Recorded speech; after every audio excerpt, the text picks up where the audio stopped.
छात्रों नमस्ते। तो आज हम बसंत भाग 3 में कक्षा 8वीं के पाठ्यपुस्तक के लिए भगवान के डाकिए यह हम रचना देख रहे हैं। तो चलिए छात्रों भगवान के डाकिए देखते हैं, जिसमें आपको चित्र में ही दिखाई दे रहा है कि भगवान के डाकिए कौन हैं। अर्थात ही पंछी है, पक्षी है, जो पूरी तरह से इस देश से उस देश जाते हैं। तो इस भगवान के डाकिए, इस रचना के रचनाकार जो रामधारी सिंह दिनकर जी है। तो छात्रों सबसे पहले उनका जीवन परिचय देखते हैं। रामधारी सिंह दिनकर जी का जन्म 23 सितंबर 1908 को बिहार के मुंगेर जिले के सिमरिया नामक गांव में हुआ था। रामधारी सिंह दिनकर राष्ट्रभक्ति से ओतप्रोत ओजस्वी कवि के रूप में जाने जाते हैं। अपनी प्रारंभिक शिक्षा पूर्ण करने के बाद हाई स्कूल मोकामा घाट से तथा पटना विश्वविद्यालय से बीए ऑनर्स किया। इनकी प्रमुख रचनाएं रश्मि रथी, कुरुक्षेत्र, उर्वशी इत्यादि है। कुछ समय तक ये राज्यसभा के सदस्य भी रहे हैं। छात्रों इसके साथ साथ कविता का सारांश भी हम देखेंगे। क्या कहना चाहते हैं कवि इस रचना में, वह भी छात्रों हम देखते हैं। चलो कविता का सारांश देखते हैं। भगवान के डाकिए कविता के माध्यम से कवि यह बताना चाहते हैं कि पक्षी और बादल भगवान के डाकिए हैं। पक्षी और बादल की तुलना कवि ने भगवान के डाकिए से की है। डाकिया जानते हैं आप छात्रों, सरल सरल भाषा में पोस्टमैन, चिट्ठी लाने वाला, चिट्ठी लाकर देने वाला। जिस प्रकार डाकिया हमारे प्रियजनों के समाचार की चिट्ठियां लाकर देता है, उसी प्रकार पक्षी और बादल भगवान द्वारा भेजे गए मिलजुल कर रहने के संदेश को हम तक पहुंचाते हैं। भगवान के डाकिए कविता में लेखक मनुष्यों को प्रकृति के माध्यम से एकता व आपस में प्रेम से रहने की प्रेरणा देता है। तो छात्रों इस कविता में कुछ चंद शब्द है, वह भी हम देखते हैं।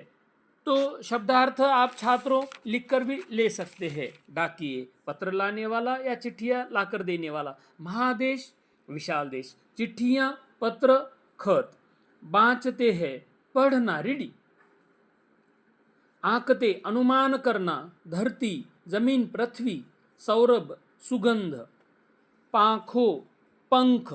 तो छात्रों सबसे पहले हम इन पंक्तियों को, जो कविता की पंक्तियां हैं, इन्हें हम देखते हैं। उसके बाद इसका सरल अर्थ भी हम छात्रों देखते हैं। तो छात्रों देखिए भगवान के डाकिए, पक्षी और बादल। पक्षी और बादल ये भगवान के डाकिए हैं। पक्षी और बादल ये भगवान के डाकिए हैं, जो एक महादेश से दूसरे महादेश को जाते हैं। हम तो समझ नहीं पाते हैं, मगर उनकी लाई चिट्ठियाँ पेड़ पौधे पानी और पहाड़ बाँचते हैं। तो छात्रों आपको सरल सबसे पहले शब्दों के अर्थ तो हमने देखे, फिर भी पक्षी यानी पंछी, बादल यानी घन, डाकिए यानी चिट्ठी या समाचार लाने वाले, महादेश यानी बड़ा देश, चिट्ठियाँ वचन परिवर्तन में आप देख सकते हैं, पेड़ पौधे पानी और पहाड़।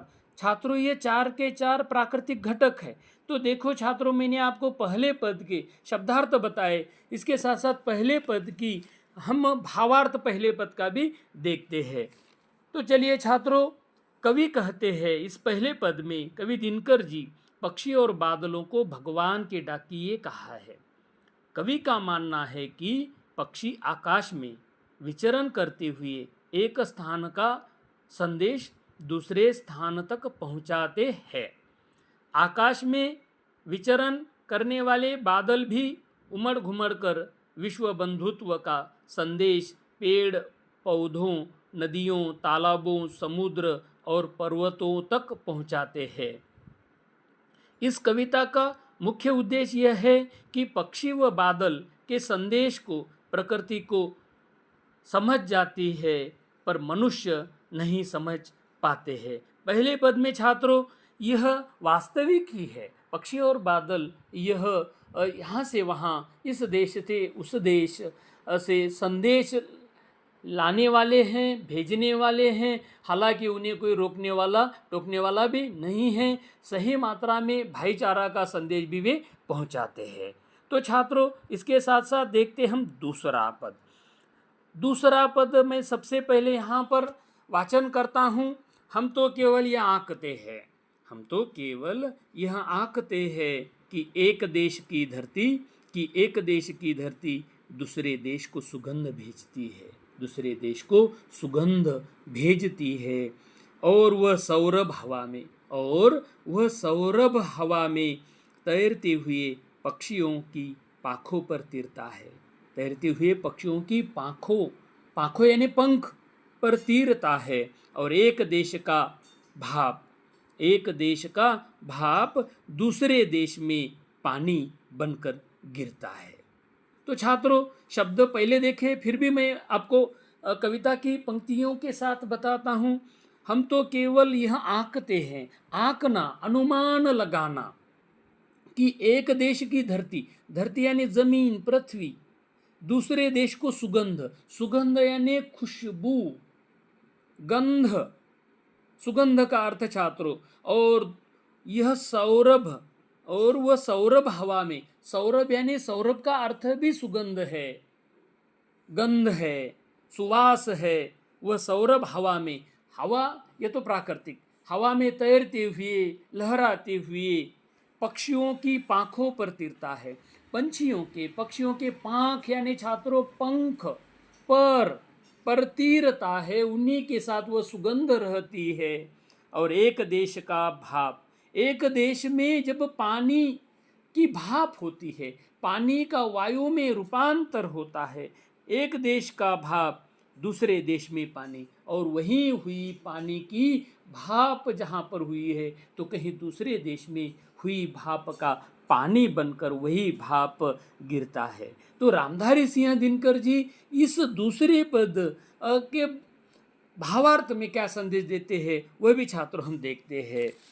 उपर्युक्त पंक्तियों के द्वारा कवि रामधारी सिंह दिनकर जी विश्व बंधुत्व की भावना को एक प्रदेश से दूसरे प्रदेश में प्रसार करने के लिए कह रहे हैं। विश्व बंधुत्व यानी भाईचारा, कहा जाता है छात्रों वसुधैव कुटुंबकम, यह समूचा विश्व ही मेरा घर है, इससे ही भाईचारा फैलेगा। और बादल और पंछी अपना संदेश एक दूसरे देश में, विशाल देश में, महादेश में पहुंचाते हैं। तो कवि का कहना है कि एक प्रदेश के फूलों की सुगंध बिना किसी रुकावट का हवा के साथ फैल जाती है, बिना किसी रुकावट यानी बाधा के साथ, हवा के साथ वह सुगंध फैल जाती है। इस सुगंध को फैलाने में पक्षी भी अपना योगदान, यानी पंछी भी यहाँ से वहाँ सुगंध पहुँचाने में अपना योगदान देते हैं, अपनी भागीदारी निभाते हैं। एक प्रदेश का पानी, एक प्रदेश या एक देश का पानी भाप बनकर बादलों के रूप में उन पानी की भाप होती है, वायु पानी बन जाता है और दूसरे प्रदेश में वर्षा के रूप में पहुंचा देते हैं, यानी दूसरे प्रदेश में वर्षा होती है, बारिश होती है, पहुंचा देते हैं। कवि का कहना है कि मानव को भी आपसी प्रेम भाव से सीमित न रहकर, एक दायरे में रहकर, सीमित का अर्थ है एक दायरा में न रहकर एकता का भाव, एकता